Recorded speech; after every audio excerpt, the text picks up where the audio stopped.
नमस्कार मित्रांनो, घरोघरी मातीच्या चुली या मालिकेच्या येणाऱ्या काही टेस्टमध्ये आता असे होणार आहे की येथे रणदिवेंच्या घरामध्ये ऐश्वर्या तर खूप छान तयार होते, कारण तिला असे वाटत असते की आता सुमित्रा आई नक्की मला लक्ष्मीपूजनाचा मान देतील। तेव्हा मात्र आता उठणं न आणल्यामुळे ऐश्वर्या एकदा तोंडावर तर पडलेली असते। तेव्हा सुमित्रा तर तिला स्पष्ट शब्दात सांगते, अगं तू तर फक्त मी हे करते ते करते असं फक्त आणते, परंतु करायचा मात्र काहीच तपास नाही, काही येते की नाही। साधा फराळाचा एक सुद्धा पदार्थ अगं ऐश्वर्या तू बनवला नाही आणि उठणं आणण्याचं तर विसरूनच गेली। सौमित्रा आणि अवंतिकाने ती उठणं आणून ऐश्वर्या कशीही बेजबाबदार आहे हे दाखवून दिलेलं असतं, कारण त्या ऐश्वर्याला काही हे येतच नसते, फक्त ढोंगीपणाचे नाटक ती करत असते। हे आता सुमित्राच्या लक्षात तर आलेलेच असते। तेव्हा मात्र इकडे आपल्या जानकी, ओवी आणि ऋषिकेशची दिवाळी मात्र अगदी दणक्यास तयार होते आणि इतके छान तयार होऊन ते अगदी खुश एकमेकांबरोबर दिवाळी सेलिब्रेट करतात। परंतु इकडे मात्र ऐश्वर्या ही तोंडावर पडलेली असते, कारण आता जो काही लक्ष्मीपूजनाचा मान आहे तो तर अवंतिकाने घेतलेला असतो। सुमित्राने चक्क तो मान अवंतिकाला दिलेला असतो। तेव्हा ऐश्वर्याचा मात्र खूप जळफाट होतो। तिला असे वाटत असते की सर्व काही कारस्थान मात्र मी करत असते, या घरात प्रत्येक हक्क हा माझा आहे, तरी पण ती अवंतिका आयत्या वेळी येते आणि आयत्या वेळीस ही लगेच महाराणीसारखा मान घेते, म्हणून तिला आता अवंतिकाचा खूप राग येत असतो।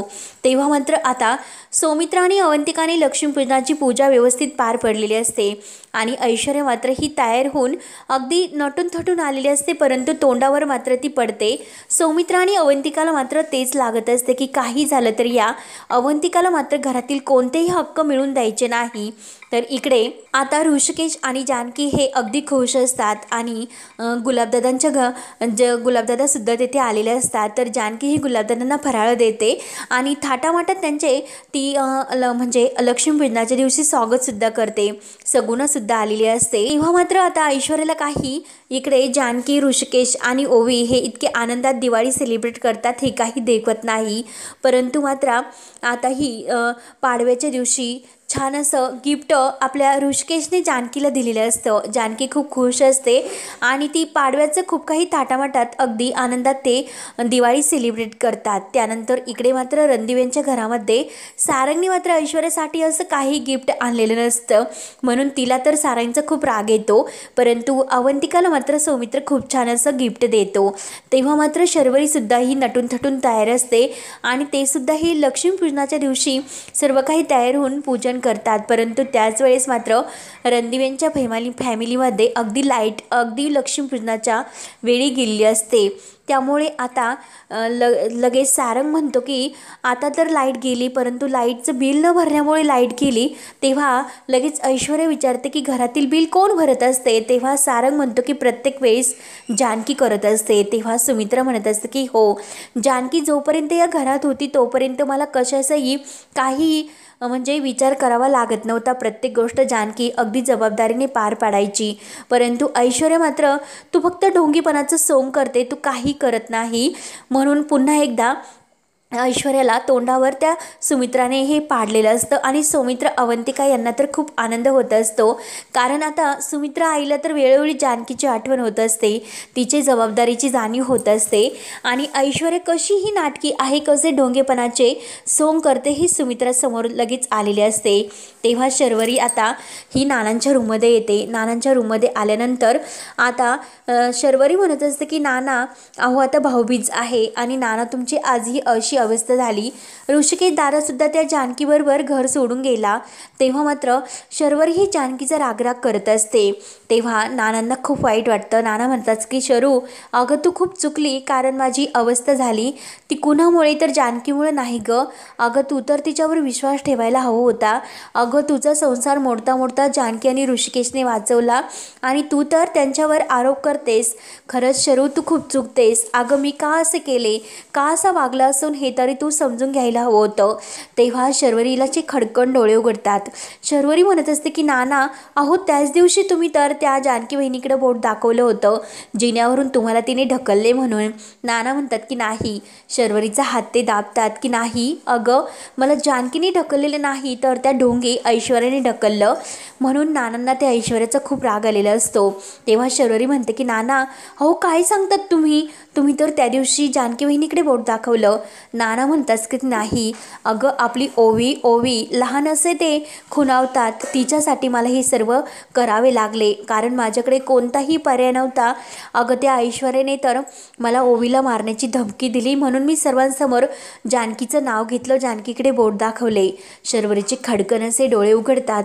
तेव्हा शर्वरी म्हणत असते की नाना अहो, यावर्षीची भाऊबीज तर होईल ती माझ्या ऋषिकेश दादासोबतच होईल. मी आता ऋषिकेश दादा आणि जानकी वहिनी यांना माफी मागून परत या घरामध्ये घेऊन येणार आहे आणि भाऊबीजीचं तेच माझं ऋषिकेश दादाकडून गिफ्ट असेल. तेव्हा आता शर्वरीने पुरेपूर ठरवलेले असते की काही झालं तरी आपल्या ऋषिकेश दादा आणि जानकी वहिनी या दोघांना रणदिवे फॅमिलीतील सर्व काही हक्क तर आता मिळून द्यायलाच हवे आणि यासाठी ती विक्रांतची मदत घेते आणि विक्रांतला म्हणत असते की विक्रांत, माझ्या हातून खूप मोठी चूक झाली परंतु आज मात्र मला माझा ऋषिकेश दादा माझ्या घरी हवा आणि मी ऋषिकेश दादाला ओवाळल्याशिवाय माझी जी काही भाऊबीज आहे ती पूर्ण नाही करू शकत. तर शर्वरीने नानांना सुद्धा वचन दिलेलं असतं की नाना, मी तुमचं स्वप्न पूर्ण करेल, तुमच्या ऋषिकेशला आणि जानकी वहिनीला परत घरात घेऊन येईल. तेव्हा नानांचे डोळे हे पाणावलेले असतात. नानांच्या डोळ्यामध्ये खडकन असे पाणी येते आणि ते शर्वरीच्या हातामध्ये हात देऊन, शर्वरी तू माझं स्वप्न पूर्ण कर, माझ्या ऋषिकेश आणि जानकीला तू परत घरी घेऊन ये कारण खूप मोठा आता माझ्या हातून सुद्धा चूक घडलेली आहे, मला त्यांची माफी मागायची आहे. तेव्हा मात्र आता शर्वरीच्या डोळ्यात सुद्धा पाणी येते कारण तिला सुद्धा ती जानकीला किती काही बोललं ही तिच्या डोळ्यासमोर येते. त्या ऐश्वर्याचं ऐकून मी माझ्या जानकी वहिनीवर आरोप केले, खूप काही मी आता खूप मोठी चूक केली म्हणून विक्रांतला घेऊन तिकडे जानकी आणि ऋषिकेशच्या घरी येते. जानकी आणि ऋषिकेशचं ते घर पाहून त्यांना खूप आनंद होतो आणि इतका आनंद होतो की शर्वरी ही जानकीच्या माफी मागते, तिच्या पाया पडते. जानकी वहिनी, काही झालं तरी तू मला माफ कर, माझ्या हातून खरंच खूप मोठी चूक झाली, मी आता तुम्हाला परत घरी घेण्यासाठी आलेले आहे.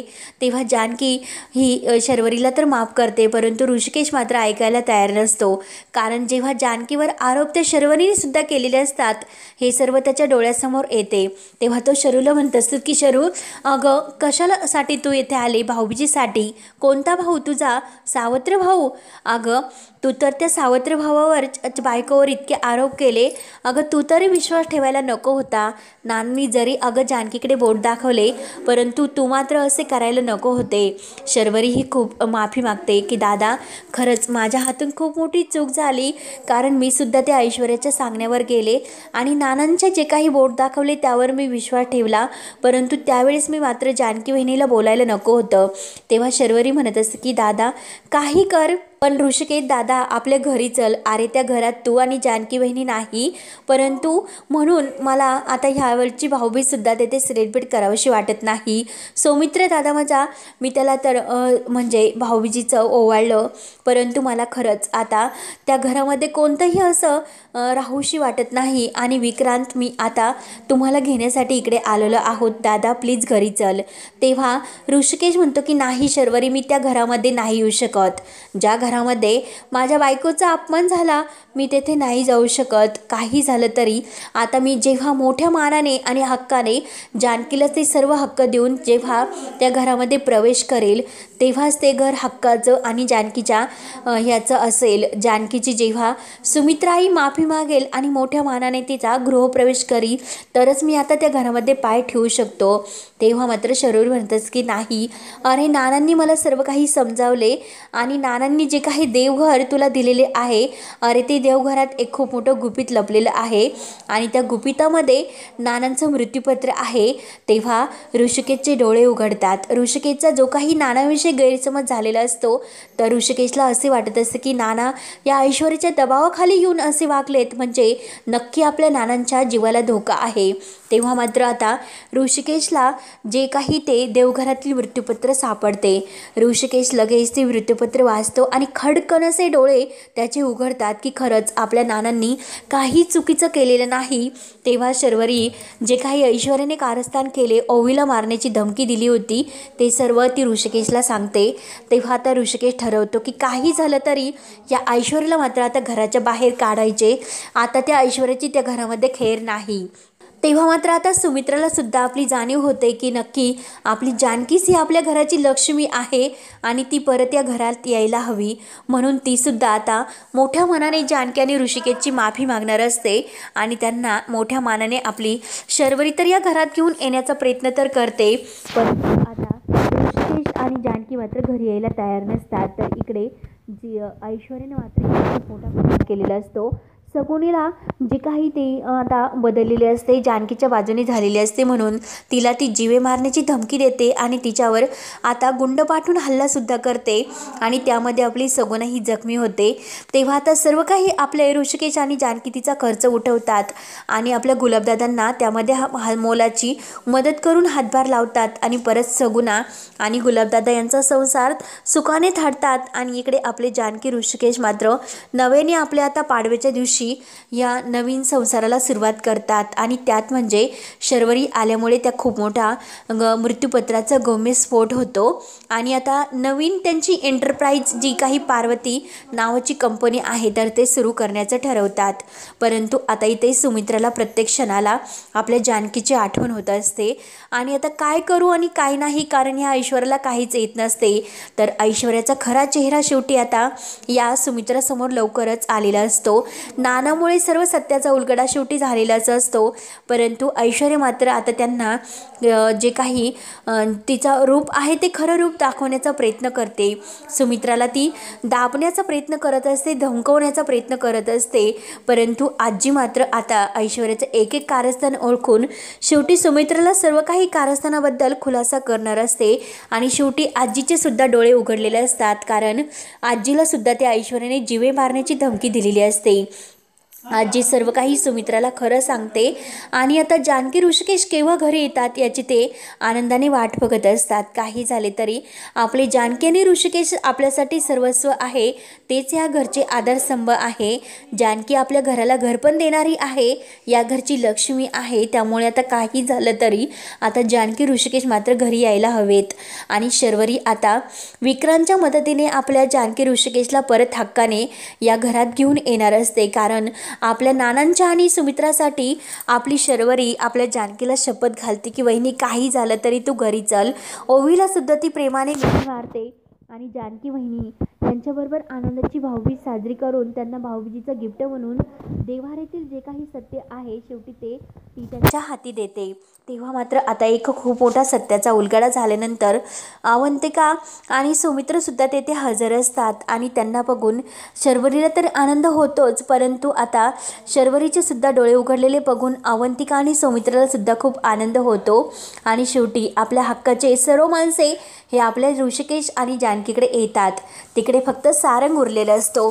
सारंग आता त्याला सुद्धा प्रत्येक क्षणाला आपल्या जानकी वहिनी आणि ऋषिकेश दादाची आठवण येत असते, कारण ऐश्वर्याचे ढोंगी रूप शेवटी आपल्या सारंग समोर सुद्धा आलेले असते. तेव्हा आता मोठ्या थाटामाटात आपली जानकी आणि ऋषिकेश घरी परत येण्यासाठी सुमित्रा ठरवते आणि ते सर्व ती आपल्या शर्वरी आणि विक्रांतवर सोपवलेले असतं. सौमित्र म्हणत असतो की आई मी तुला वचन देतो, आपल्या ऋषिकेश आणि जानकी वहिनी यांना लवकरच मी घरी घेऊन येईल, तरच मी आता या घरामध्ये पाऊल ठेवील. तेव्हा मात्र आता सर्वजण तिकडे जानकी ऋषिकेशच्या घरी जातात. तेव्हा जानकी ही आनंदाने त्यांचं त्या घरात स्वागत करते, अगदी खुश होऊन, अगदी थाटामाटात. तेव्हा सर्वजण खूप एकत्र असतात. तर सौमित्रा आणि ऋषिकेश दादाला आपली शर्वरी तेथेच ओवाळते आणि हक्काची अशी भाऊबीज त्यांच्याकडून घेते. ऋषिकेशसुद्धा खूप खुश असतो आणि आता ऋषिकेशला सुद्धा आता खूप मोठा सत्याचा उलगडा होऊन नाना का असे वागले आणि सुमित्राईसुद्धा का अशा वागल्यात हे सर्व सत्याचा उलगडा होतो. परंतु आता ऋषिकेशसुद्धा त्या ऐश्वर्याच्या कचाट्यातून आपल्या नाना आणि आईंची सुटका लवकरच करणार असतो आणि शेवटी तो सुद्धा परत रत्नपारखी कुटुंबात प्रवेश करतो आणि त्या ऐश्वर्याला चांगला धडा शिकून तिच्या एक कारस्थानाचा बदला घेत तो आपल्या ऐश्वर्याला आता चांगली शिकवण तर देणार असतो, परंतु लवकरच तिच्या पापाची शिक्षा तो तिला देणार असतो. तेव्हा आता पुढे काय काय होत राहणार हे बघण्यासाठी आपल्या चॅनलला नक्की सबस्क्राईब करत राहा आणि मित्रांनो, हा व्हिडिओ शेवटपर्यंत नक्की बघत राहा. धन्यवाद.